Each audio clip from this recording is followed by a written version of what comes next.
Hook. 3 keepers vanished from a lighthouse in 1901.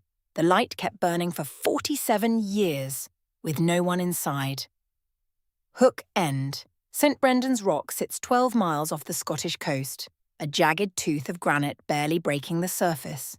The lighthouse was first lit in 1892, its Fresnel lens a marvel of engineering, a hive of polished glass and brass that could throw a beam 26 miles into the North Atlantic. It was designed to be manned by 3 keepers at all times. On December 26, 1901, a relief boat arrived for the scheduled rotation. The sea was calm, the sky clear, but no one came down to the landing. The crew shouted, no answer. They climbed the steps and found the main door sealed from the inside. The windows were dark. The light, however, was still burning. Pattern. Interrupt. They tried to force the door, but it wouldn't budge. Something heavy was braced against it. After 3 days of waiting and no sign of the keepers, the relief boat returned to shore.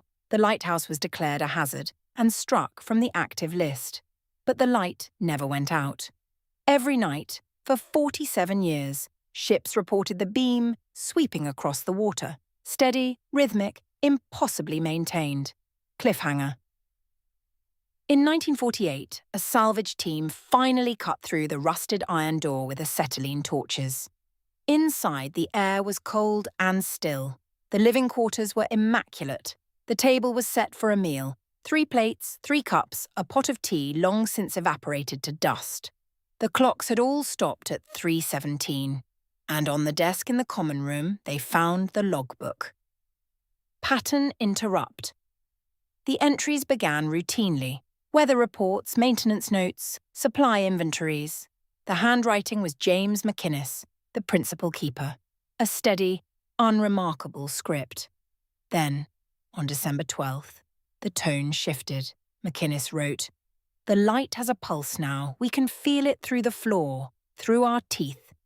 It is not the mechanism." The next day, December 13th, we tried to leave the lantern room. We could not. The light would not let us. It knows we are here. Cliffhanger. The salvage team turned the page. December 14th. The handwriting was different. Shakier, the letters cramped. It was the second keeper, Thomas Reed. McInnes is gone. He walked into the beam at 2 a.m. He did not scream, he just stepped forward and was not there anymore. The light is brighter now. It is hungry. Pattern interrupt. Then a third entry dated December 15th. The handwriting was neither McInnes nor Reed. It was a third hand, small, precise, almost childlike. It read, "We are the warning." That was the last entry. The logbook was otherwise blank. The salvage team searched the entire tower. No bodies, no bones, no sign of struggle.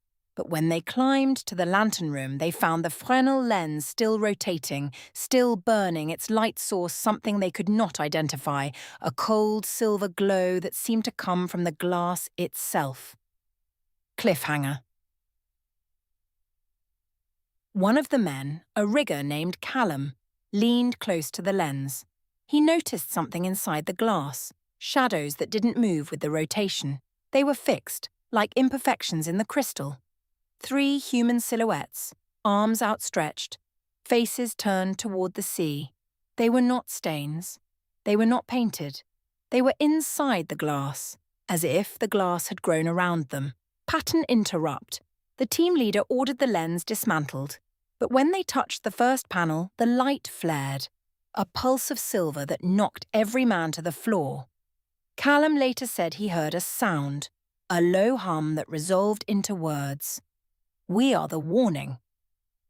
They sealed the lantern room and left. The lighthouse was never decommissioned. It still stands, the beam still sweeps, and if you look closely at the lens, through a telescope, on a clear night, you can still see the 3 figures, turning with the light. Cliffhanger. But here is what the official reports never mention. In the original 1892 maintenance log, recovered from the shore office, there is a note about the lens. It says the glass was re-silvered with a proprietary reflective alloy sourced from the keeper's own bloodline. The alloy was meant to bond the light to its keepers, to make the beam brighter, more reliable. It did. It bonded them so completely that they could never leave. And the light they keep burning is not a warning to ships. It is a lure. Something in the deep sees that beam, and it has been coming closer for over a century. The keepers are still inside, still signaling. They are not warning us, they are calling it in.